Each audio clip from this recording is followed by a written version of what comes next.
আপনার শরীর কি আপনার সঙ্গে কথা বলে? একটু ভেবে দেখুন তো। কখনো কি এমন হয়েছে হঠাৎ কোনো কারণ ছাড়াই আপনার মন খুব অস্থির হয়ে উঠেছে? কোনো জায়গায় যাওয়ার আগে বুকের ভিতরে অদ্ভুত একটা অনুভূতি হচ্ছে। কারো সঙ্গে দেখা করার আগেই মনে হয়েছে আজ বোধহয় না গেলেই ভালো হতো।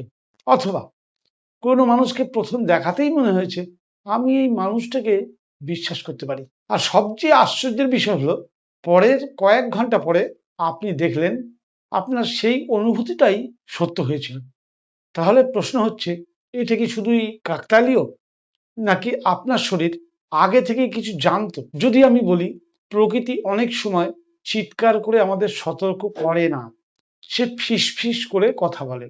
আর সেই ফিসফিসানির ভাষা হলো শ্বাস, শরীর এবং সচেতনতা। কৈলাস পর্বতে আজ গভীর নীরবতা, সূর্যাস্তের শেষ আলো হিমালয়ের বরফের উপর সোনালি রেখা এঁকে দিয়েছে। দেবী পার্বতীর চোখে আজ এক অন্যরকম প্রশ্ন, হে প্রভু, মানুষ কি সত্যি নিজের সমস্ত সংকেত বুঝতে পারে? শিব মৃদু হাসলেন, হেসে বললেন, না দেবী, মানুষ পৃথিবীর সমস্ত শব্দ শুনতে চায়, কিন্তু নিজের শরীরের ফিসফিসানি শুনতে শেখে না। হে দেবী, শরীর কখনো তোমার শত্রু নয়, সে তোমার সবচেয়ে বিশ্বস্ত দূত। শরীর শাস্তি দেয় না, সে শুধু বার্তা দেয়। শিব আবার বললেন, একটি বীজ যেমন জানে কখন অঙ্কুরিত হতে হবে, একটি পাখি যেমন ঝড় আসার আগেই সে আশ্রয় খুঁজে নেয়, ঠিক তেমনি মানুষের শরীরও প্রকৃতির সঙ্গে প্রতিনিয়ত কথা বলে। কিন্তু অধিকাংশ মানুষ সেই ভাষা কিন্তু আজকাল ভুলে গেছে। আপনি একটা কাজ করুন, আগামী 7 দিন একটা ডায়েরি রাখুন সঙ্গে। যখনই আপনি অস্থিরতা অনুভব করবেন, হঠাৎ ক্লান্ত হয়ে পড়বেন, কোনো গুরুত্বপূর্ণ সিদ্ধান্ত নিতে যাবেন, কারোর সঙ্গে দেখা করতে যাবেন, তখন মাত্র 30 সেকেন্ড সময় নিন। নিজেকে 3টি প্রশ্ন করুন, এখন আমার শ্বাস কেমন? আমার শরীর শান্ত না অস্থির? আমার ভেতরটা থেকে কি আওয়াজ আসছে, অর্থাৎ শরীর কি বলতে চাইছে? আপনি অবাক হবেন, অনেক সময় আপনার শরীর আপনার মনের চেয়েও আগে সত্যিটা বুঝে ফেলে। আমরা বোঝার চেষ্টা করি না। পার্বতী প্রশ্ন করলেন, হে প্রভু, তাহলে কি শরীর ভবিষ্যৎ জানে? শিব মৃদু হেসে বললেন, না দেবী, শরীর ভবিষ্যৎ জানে না, কিন্তু সে বর্তমানকে এত গভীরভাবে অনুভব করতে পারে যে অনেক সময় আসন্ন পরিবর্তনের সূক্ষ্ম ইঙ্গিত উপলব্ধি করে। এই জ্ঞান ভবিষ্যৎ বলার জন্য নয়, সচেতন হওয়ার জন্য।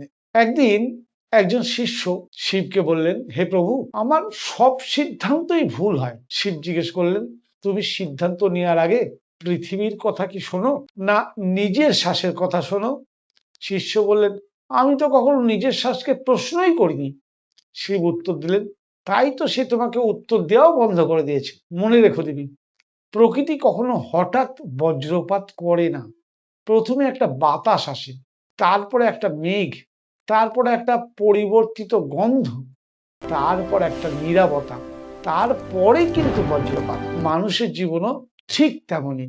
বড় পরিবর্তনের আগে শরীরে প্রায় ছোট ছোট সংকেত দিতে শুরু করে।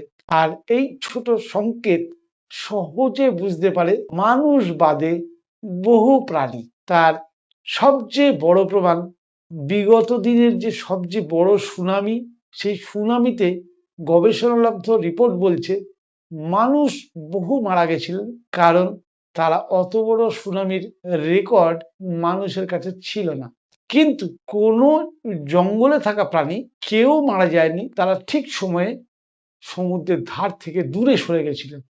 এই যে সংকেত বোঝার ক্ষমতা, যেটা প্রাণীদের মধ্যে এখনো বর্তমান, মানুষ এটা হারিয়ে ফেলেছে। আবার পার্বতী গভীর বিস্ময়ে বললেন, প্রভু, তাহলে কি যোগীরা নিজেদের অসুস্থ হওয়ার আগেই কিছু বুঝতে পারতেন? শিবের মুখে এক রহস্যময় হাসি ফুটে উঠল, হ্যাঁ দেবী, এবং সেই কারণেই তারা শুধু রোগের চিকিৎসা করতেন না, রোগ আসার আগেই নিজেদের জীবনকে পর্যবেক্ষণ করতেন।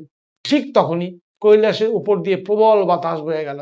দূরে একটা পদ্ম ফুল ধীরে প্রস্ফুটিত হতে শুরু করলো। আমাদের শরীর রোগ আসার আগে কি কি সংকেত দেয়? শ্বাস কি অসুস্থতার সূক্ষ্ম ইঙ্গিত বহন করে? যোগীরা কিভাবে নিজেদের শরীরকে প্রতিদিন পর্যবেক্ষণ করতেন? এই সমস্ত প্রশ্নের উত্তর আমরা জানতে পারবো আগামী পর্বে। শিব সরোদয় রহস্যের আজ পর্ব 19টা পর্ব ধারাবাহিকভাবে চলছে প্রতি মঙ্গলবার সকাল 6টায়। আপনাদের কার কেমন লাগছে আমাকে দয়া করে লিখে জানালে আমার উৎসাহ বাড়বে। আর নিশ্চয়ই বুঝতে পারছেন যে শিব সরোদয় রহস্য আমি যে গল্পের আকারে আপনাদেরকে শোনাচ্ছি, এটা আসলে কিন্তু একটা বিরাট জ্ঞান। শুধু শ্বাসকে কন্ট্রোল করলে শরীরের বহু কিছুকে যে নিয়ন্ত্রণ করা সম্ভব, সেটা এক পৌরাণিক শাস্ত্র শিব সরোদয় রহস্যে লেখা আছে। এটি একটি মহাপর্ব। আগামী বেশ কিছুদিন ধরে এই পর্বে যত ভেতরে ঢুকবো তত আকর্ষণীয় ব্যাপারগুলো আসবে। সঙ্গে থাকবেন। যারা নতুন এসছেন তারা অবশ্যই চ্যানেলটা সাবস্ক্রাইব করে নেবেন, তাহলে একটা এপিসোডও মিস হবে না। আর যারা আগের এপিসোডগুলো দেখেননি তারা প্লে লিস্টে গিয়ে শিব সরোদয় রহস্যের যে প্লে লিস্ট, সেখানে সমস্ত ভিডিওগুলো এক জায়গায় পাবেন, দেখে নিন। আমাদের শ্বাসকে নিয়ন্ত্রণ করলে কি হতে পারে এই জ্ঞান আজকাল তো হারিয়ে গেছে। শ্বাসটাই অনেক কিছু আপনাকে বলে দিতে পারে অনেক আগে। আপনি শুধু লক্ষ্য করার অভ্যাসটা যদি করেন, আপনি নিজেই বুঝতে পারবেন শিব সরোদয়ের যে কথাগুলো সত্যি না মিথ্যা। তাহলে আবার আগামী এপিসোডে দেখা হচ্ছে। ততক্ষণ সুস্থ থাকুন, ভালো থাকুন, নিজের শ্বাসকে জানার চেষ্টা করুন, বোঝার চেষ্টা করুন। নমস্কার।